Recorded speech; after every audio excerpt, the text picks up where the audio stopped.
Buongiorno e benvenuti a Il mistero è servito. Una giovane suora trascrive una lettera che rivela un segreto che ha mantenuto dalla sua infanzia. Però il Vaticano teme che il contenuto esplosivo possa scuotere il mondo e decide di tenerlo nascosto per quasi 50 anni. Un segreto che per 50 anni non ha avuto importanza si è compiuto in questi giorni alla lettera. So che annunciare questi eventi non è per niente gradevole, ma il modo migliore per conoscerli è vedere i fatti che ci sono dietro. Un vecchio detto dice che il futuro non è scritto, perché cambia quando lo vedi, e questo sovverte tutto il resto. Se l'umanità sta volgendo al termine la sensibilizzazione su quello che accade, potrebbe modificare il futuro. Se sai che un giorno specifico cadrà un edificio, anticipando e vedendo quello che ti sarebbe successo se tu fossi stato lì, è chiaro che se stai lì, l'edificio potrebbe crollare su di te. Infine, allo stesso modo esiste una teoria che dice che qualsiasi cosa tu faccia non potrai mai cambiare il futuro, potrai solo modificare il modo in cui le cose succederanno.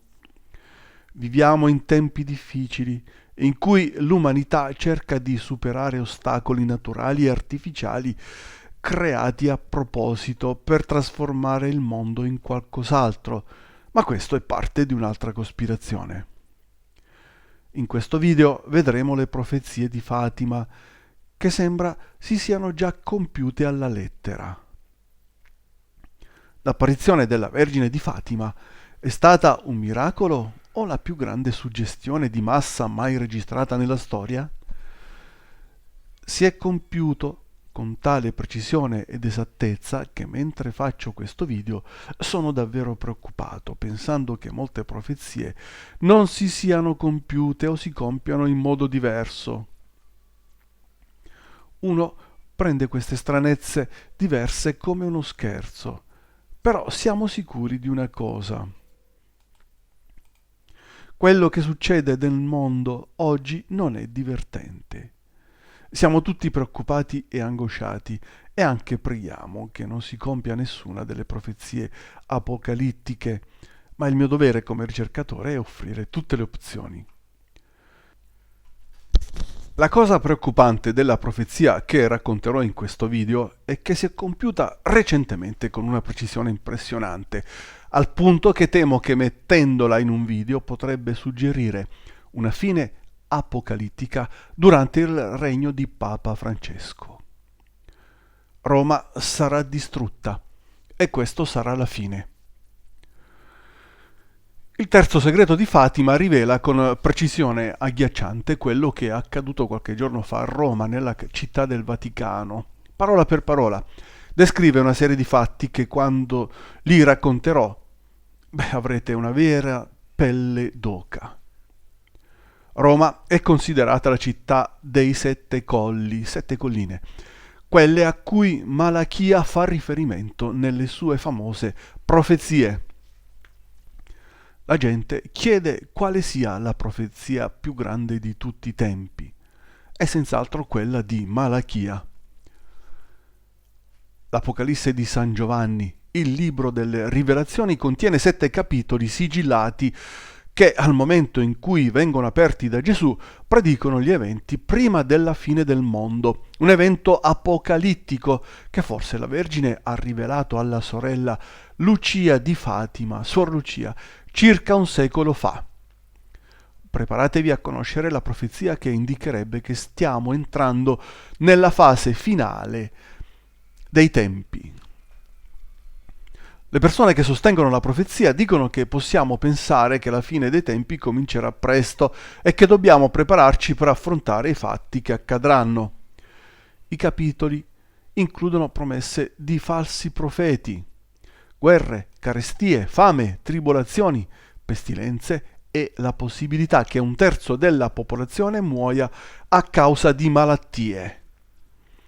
La seconda parte della profezia annuncia che ci sarà una pandemia globale e questo sarebbe il segnale precursore della terza parte dell'evento apocalittico descritto nel libro delle rivelazioni. Ma andiamo direttamente alla profezia di Suor Lucia. Ho visto un vescovo vestito di bianco salire su una ripida collina sulla cui sommità c'era una grande croce di legno. Il Santo Padre, prima di raggiungerla, attraversò una città vuota e deserta, con passi vacillanti, appesantito dal dolore e dalle pene. Pregò per le anime perdute nel mondo e arrivò a raggiungere la cima della montagna prostrato in ginocchio ai piedi della grande croce. Suor Lucia, 13 luglio 1917. Quando raggiunse la cima della collina si inginocchiò davanti ad una croce. Le immagini che stiamo vedendo sono quelle di Papa Francesco del 27 marzo scorso, mentre cammina da solo in piazza San Pietro, ovviamente deserta.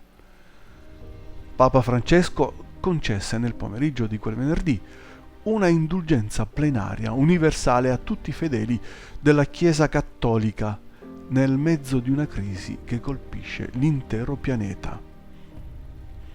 Come lo rivelò Suor Lucia, il Santo Padre pregò per i caduti nel vuoto desolato, che paralizzava ogni cosa e che al suo passaggio si palpava nell'aria. Lo dicono gli sguardi. Ha detto il Papa: ci troviamo spaventati e persi proprio come i discepoli del Vangelo. Ci ha sorpresi una tempesta. In questa tempesta ci troviamo tutti, disse il Santo Padre nel suo messaggio, in una piazza San Pietro assolutamente vuota. Il vescovo romano, dopo aver camminato per circa 50 metri in solitudine, mentre cadeva una leggera pioggerellina sulla piazza del Vaticano, quando raggiunse la scalinata in cima alla quale si trovava la croce di legno, fu aiutato dal suo segretario privato, al quale il pastore argentino si sostenne per poter salire sull'atrio e quasi in ginocchio fare la sua preghiera.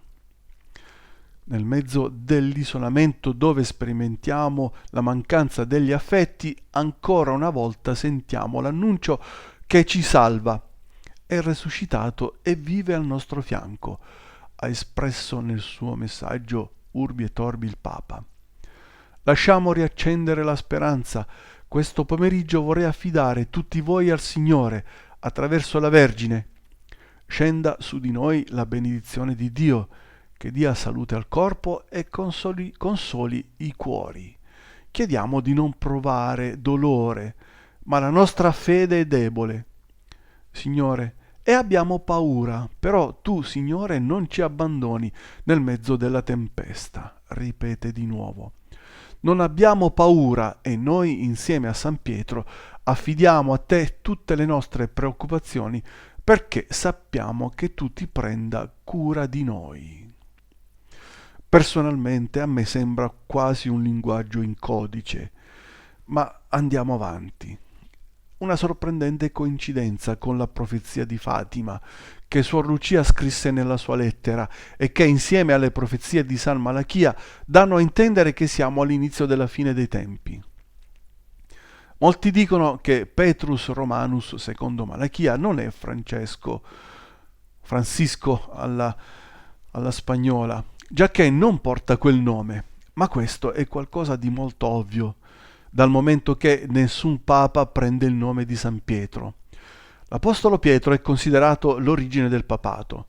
Lo stesso Gesù gli disse: tu sei Pietro e tu sarai la pietra su cui costruirò la mia chiesa. Per rispetto all'Apostolo scelto da Cristo, nessun papa nella storia ha mai preso il nome di Pietro. Le parole di Malachia dicono: Pietro il Romano pascolerà il suo gregge lungo molte tribolazioni, e al loro termine la città dei sette colli sarà distrutta e il terribile giudice giudicherà il suo popolo. Gli studiosi affermano che Malachia usò Pietro come un'allusione simbolica al papato, ma ci sono altri collegamenti nella profezia tra Francesco e il nome Pietro. Per gli studiosi di questa profezia fu molto facile identificare Francesco come Petrus Romanus, che prese il nome da San Francesco d'Assisi, il cui nome era Francesco Pietro. E ci sono esempi precedenti di questo in tutte le profezie riguardanti il nome che il Papa adotta. Per esempio, l'epiteto che descrive il precedente Papa, Benedetto XVI, era Gloria Ulivi, gloria dell'olivo, e l'olivo è un simbolo dei benedettini. Ratzinger non era benedettino, ma ha deciso di adottare quel nome, il nome del famoso fondatore dei benedettini, come nome papale, e divenne la gloria dell'olivo. Le profezie di Malachia affermano che il 112° Papa è correlato ad un'era di tribolazioni in cui la città dei 7 colli soffrirà ed il giorno del giudizio finale arriverà. In un'intervista del 1957, Suor Lucia ha ribadito l'avvertimento che la Russia sarà lo strumento di punizione scelto dal cielo per castigare tutto il mondo. Bene, il video è finito. Se ti è piaciuto, per favore condividi e metti like. Grazie.